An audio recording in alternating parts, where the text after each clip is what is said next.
جو سفر کر رہے تھے اور رات کو ایک غار میں انہوں نے قیام کیا. اللہ تعالیٰ کو یہ دکھلانا تھا کہ حالات سے نکلنے کا راستہ کیا ہے. اللہ کو دکھلانا تھا کہ حالات سے نکلنے کا راستہ کیا ہے. وہ 3 آدمی جو غار میں پھنسے، مشہور روایت ہے، وہ غار میں داخل ہوئے اور چٹان سرکی اور راستہ بند ہو گیا. ان تینوں کے لیے سوائے موت کے کوئی راستہ نہیں تھا. کیا کریں؟ تینوں نے، روایت میں یہ نہیں ملے گا کہ یہ کہا ہو کہ اے اللہ کوئی زلزلہ لے آ پہاڑ میں جس کے ذریعے سے چٹان سرک جائے، یا کوئی فرشتہ بھیج جو چٹان ہٹائے. بلکہ جب اللہ رب العزت سے عمل کی قوت پر اور وعدے کے یقین پر، عمل کی قوت پر، وعدے کے یقین پر جب اللہ سے مانگا جاتا ہے تو اللہ رب العزت بغیر کسی سبب کے مدد اپنے امر سے فرماتے ہیں، مدد اپنے حکم سے فرماتے ہیں.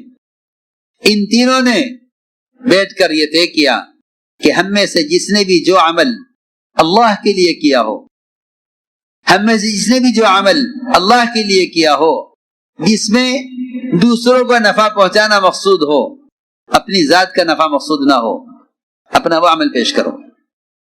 عجیب بات ہے، اس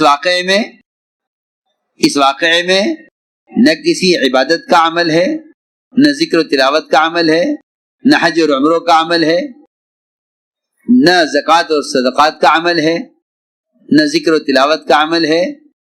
اس قصے میں معاملات، اخلاق اور معاشرہ، معاملات، اخلاق اور معاشرہ، اس واقعے میں ان سے 3 چیزوں کا ذکر ہے. ان 3 لائنوں کا عمل ہے جس پر چٹان سر کی. اس واقعے میں 3 لائن کا عمل ہے، معاملات، اخلاق اور معاشرہ، کہ یہ 3 لائن کے اعمال ان تینوں نے پیش کیے. اللہ نے چٹان کو اپنے حکم سے ہٹایا. میں یہ بات اس لیے عرض کر رہا ہوں کہ اس زمانے میں ہر مسئلے کے حل کے لیے مادی شکل کے علاوہ کوئی شکل مسلمان کے سامنے نہیں ہے. عمل کی قوت کو جانتے نہیں ہیں.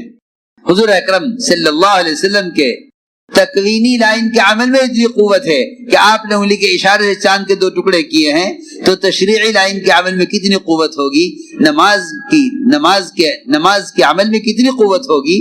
جب تکوینی لائن کے عمل میں اتنی قوت ہے کہ آپ کے اشارے چاند کے ٹکڑے ہوئے، تو آپ صلی اللہ علیہ وسلم جو احکام اور اعمال لے کر آئے ہیں، ان عمل کی کیا قوت ہوگی، ان عمل کی کیا قوت ہوگی. میں عرض کروں گا، اس واقعے سے اتنا بتانا مقصود تھا کہ ان تینوں نے اللہ کے سامنے کسی مادی شکل کا مشورہ اللہ کو نہیں دیا، یا کسی مادی شکل کو اللہ نے پیش نہیں کیا اللہ سے مدد لینے کے لیے، بلکہ تینوں نے اپنا عمل پیش کیا. لوگ اپنے حالات کا علاج عبادات سے کرنا چاہتے ہیں. حالات کا علاج عبادات سے نہیں ہوگا، بلکہ حالات کا علاج حالات اور اپنے اسباب میں حکم پورا کرنے سے ہوگا. میرا مقصد یہ عرض کرنے کا ہے کہ اگر معاملات میں حکم توڑا جائے گا، اگر معاملات میں حکم توڑے گا تو عبادات سے حالات درست نہیں ہوں گے جب تک معاملات کی لائن کا حکم پورا نہ ہو. لوگ اپنے معاملات کی خرابی پر آنے والے حالات کا علاج عبادات سے چاہتے ہیں کہ عبادت سے میرے معاملات کے حالات ٹھیک ہو جائیں. حضرت فرماتے تھے جس لائن کا حکم توڑا جائے گا، جب تک اس لائن کا حکم ٹھیک نہیں ہوگا حالات درست نہیں ہوں گے.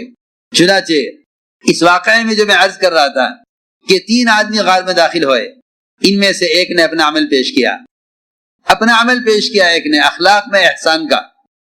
یہ کہا اے اللہ، میرے بوڑھے والدین تھے اور میرا معمول یہ تھا کہ میں جب اپنی بکریوں کو چرا کر واپس آتا تھا تو سب سے پہلے والدین کو دودھ پلاتا تھا. والدین کو کھانا دینا سب سے پہلا کام تھا. اس زمانے میں والدین ایک بوجھ بن گئے ہیں، اور والدین کو نہ پہچاننا اور ان کا مقام نہ جاننا یہ حیوانیت ہے. اس لیے کہ دنیا میں کوئی جانور ایسا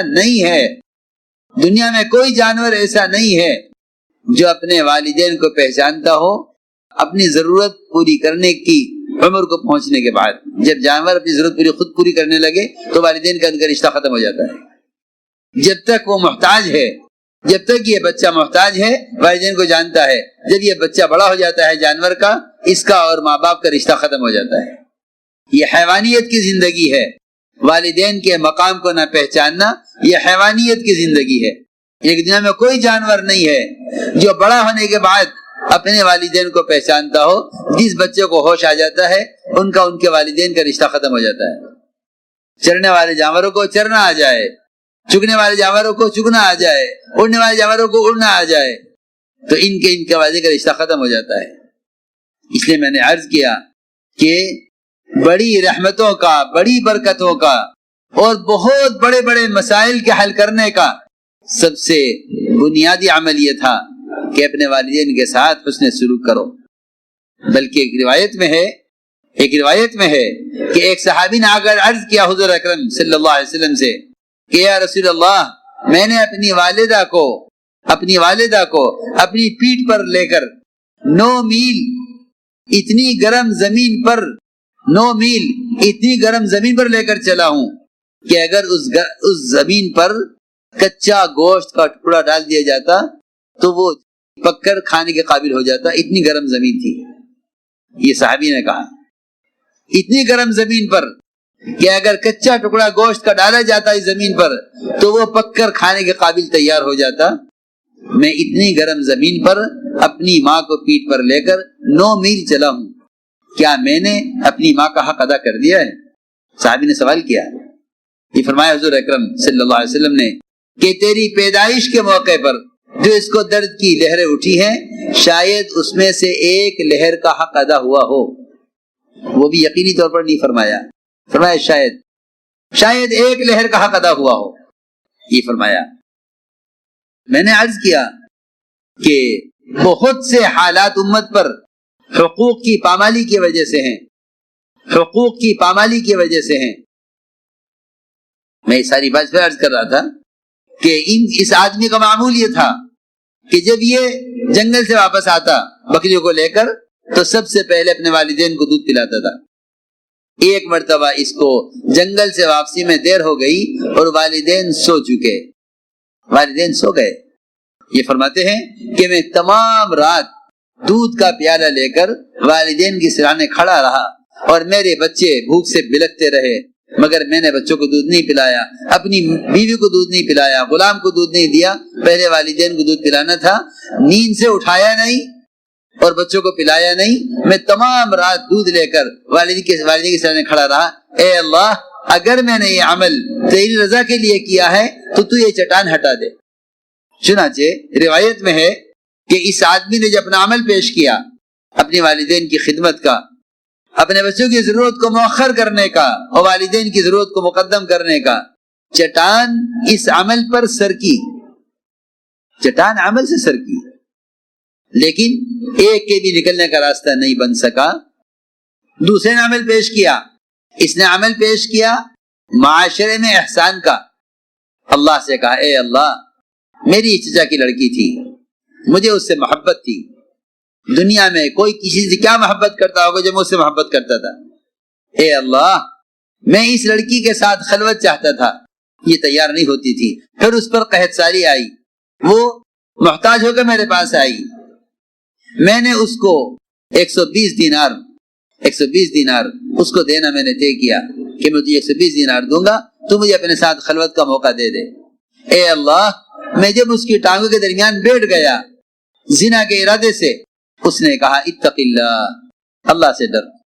اے اللہ، میں نے محض تیرے خوف سے، میرے کوئی رکاوٹ نہیں تھی، اس برے کام کے کرنے میں کوئی رکاوٹ نہیں تھی، اے اللہ میں نے محض تیرے خوف سے یہ کام نہیں کیا۔ اے اللہ، اگر میں نے یہ گناہ تیرے حکم سے چھوڑا ہے، اور اتنا ہی نہیں بلکہ